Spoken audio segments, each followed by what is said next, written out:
boppam moo naruloon tey nangu dem Diamniadio gestu te gisul Barthélémy Diaz mais loolu su ko dérangé wulee man tamit loolu man tamit dérangé wu ma aucunement wante tamit dama leen di ñaax tamit suñ jàppee ñi ne que ñoom ñoo nekk ci dëgg nañu continuer noonu ci même voie boobu par rapport au conseil par rapport ak beneen forum bu ñuy am mooy année prochaine dañuy am le forum sur l'économie solidaire ay kàngam yu bëri dañuy bàyyi ko fu nekk ci àdduna bi ñëw fii Dakar na état bi xolaat taxawaayam ak ses relations avec la ville de Dakar je ne suis pas un écolier ok man du ma xarel bu ñuy wax fu muy toog ak fu muy jaar kilifa la da ngeen di ma jox suma cër ak suma gëdd ak suma wàccuwaay ma dalu leen ko su ngeen ko mënulee ma tey suma bopp man je ne suis pas dans la diplomatie de l'eau man lu ma ñor mooy askanu Ndakaaru mbënn mi ndox bu manqué bi Dakar bi man aw ma jot nekk fii damay sol costume ak cravate dem toogi ji Diamniadio di photo ak ñu may filmer jot boobu aw ma ko ne damay dem Diamniadio ne dama fay dem pour tàccu ay discours nekkuma ci loolu le minimum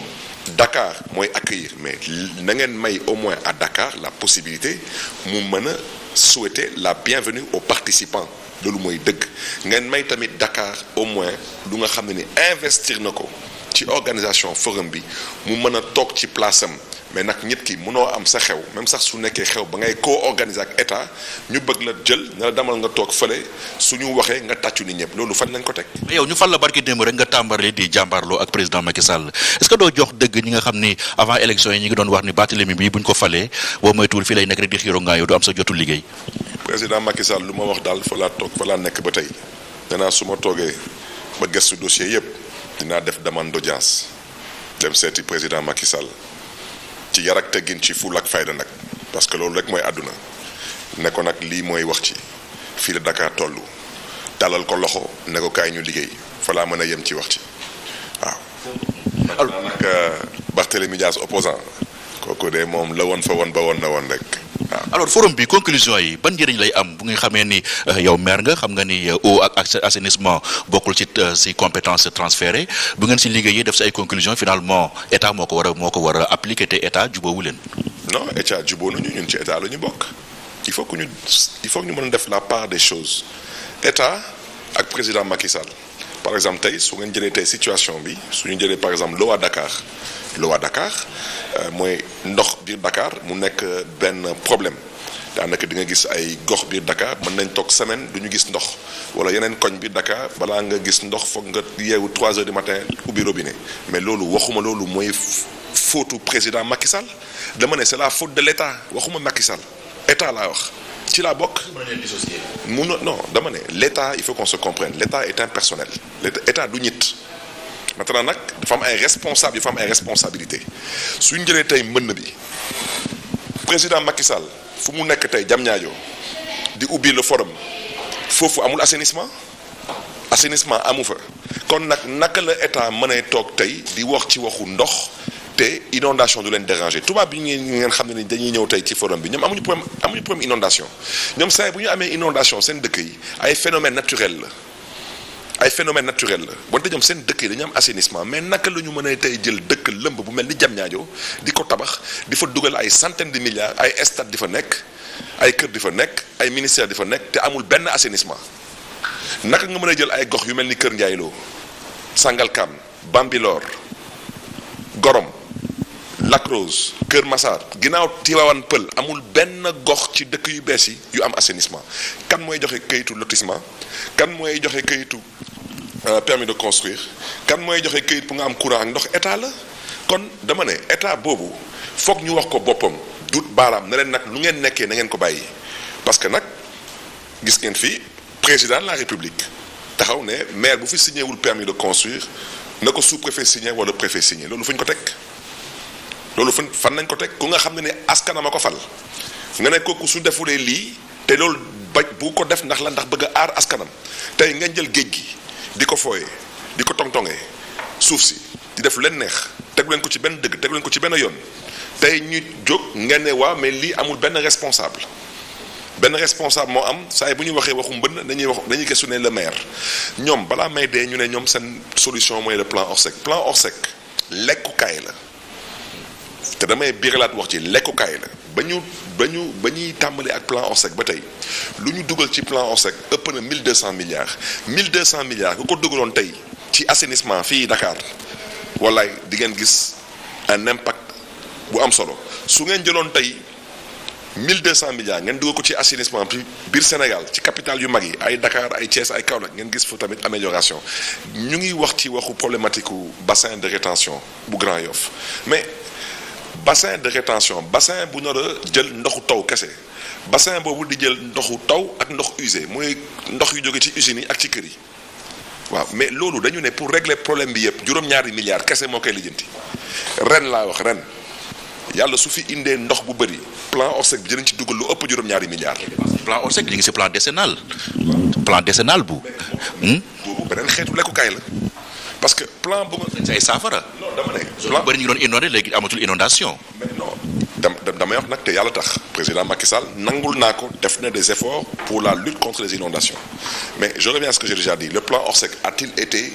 évalué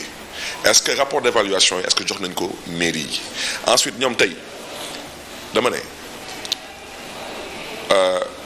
du compétence transférée assainissement naam dëgg la nangu naa ko wante mais lépp luy environnement c'est une compétence transférée tey commune de plein exercice daanaka sax wax mu soxlutul sax ñuy toog fii di wax ci waxu compétences transférées parce que les communes de plein exercice aujourd'hui sont des communes qui ont quasiment des compétences dans tous les domaines des compétences peut-être de second plan mais des compétences dans quasiment tous les domaines parce que tey fépp fu ngeen dem biir Dakar fu am inondation balaa ñuy tudd président Macky Sall ñu tudd maire moo tax tey l'objectif je le répète forum bi ce n'est pas un forum des États c'est un forum des territoires moo tax ngeen gis le président du forum mondial de l'eau est là le président du conseil mondial de l'eau est là CGLUA mooy cité gouvernements locaux unis d'Afrique ñu ngi fi AIMF mooy association internationale des maires francophones ñu ngi fi partenaires techniques ak financiers tamit ñu ngi fi mais su ngeen gisee bu baax a baax ce ne sont pas des États qui sont là ce sont des territoires qui sont là donc mënuñu il faut qu'on se comprenne mënuñu tabax suñu dëkk yi à partir d'autres choses que des territoires gis ngeen tey su ngeen demee ci benn dëkk bu mel ni Maroc lu tax Maroc nekk dëkk bu développé parce que tey dañu fonk décentralisation Sénégal nag dañuy wax waxu décentralisation nag di xeex décentralisation ñun nag moom loolu nag la ñuy ñaawlu moo tax man may sàkku ci président Macky Sall lu mel ni tey forum mondial de l'eau Dakar di ko accueillir duñ ko organiser bu mu amati rafetul ci image du Sénégal parce que je le répète man duma ñit bu ñuy taxañ ñi teg ko de côté non pas du tout man nag tamit du ma ñit buy wut siiw man siiw naa ba pare man dem forum mondial de l'eau ak ñàkk dem forum mondial de l'eau. d'accord nga ni manifestation yi mën nga si am ay partenaires yu la mën a jàppale. may wax dafa am solo je le répète je ne souffre pas d'anonymat man soxlu ma dem ay forum mondial de l'eau pour ñu may gis man maa ngi sant yàlla Sénégal ñëpp xam nañ ma kon maa ngi sant yàlla dama ne les partenaires techniques et financiers bokk naa ci ñu leen invité. Et les partenaires techniques et financiers, je le répète, dans les 3 jours du forum de Dakar, je les recevrai et je les rencontrerai et je vais échanger avec eux. Ñu bëri ci ñoom dinañ ñëw au niveau de la mairie de Dakar. Parce qu'il faut qu'on se comprenne. Dakar ne souffre pas d'anonymat. Dakar a une signature, Dakar a une crédibilité et Dakar a un portefeuille relationnel. Donc Dakar moom, vraiment, ce n'est pas connaître la décentralisation, ce n'est pas connaître comment les territoires se gèrent. maa ngi jégalu c'est-à-dire que ku xamul Dakar mooy parce que fekk ko Dakar ci rencontre internationale yi fekk ko Dakar CGLUA Métropolis AIMF et j'en passe ñu xam Dakar parce que tey gis naa fi ñu bëri ñu ne non ñoom dañuy dem soi-disant du ñu ñëw mairie Dakar du ñu ñëw hôtel de ville loolu la ñuy wax yenn maire yi fii damay sàkku ci ñoom suñ ma gisee bitim réew buñ ma jege parce que ñoom bitim réew su ma téyulee seen loxo du ñu laal ci dara. chantage ngay def ni wala. chantage dama ne on a convié des gens ay maire fii ñu taxaw ne ñoom du ñu ñëw hôtel de ville de Dakar ñu ngi may dégg suñu dajee bitim réew buñ ma jegee parce que bitim réew mairie de Dakar la ñu xam. ñoom dañoo xam ne décision yi du maire bi lañ koy jëlee du si ville de Dakar mooy jël décision mais sommet mondial bi décision yi fa lañ koy jëlee. Il n'y a aucune décision qui sera prise à Diamniadio il n'y aura que des résolutions c'est tout man j'ai voulu participer au Forum mondial de l'eau pour parler des problèmes que rencontrent les Dakaroises et les Dakarois par rapport à la question de l'eau ndox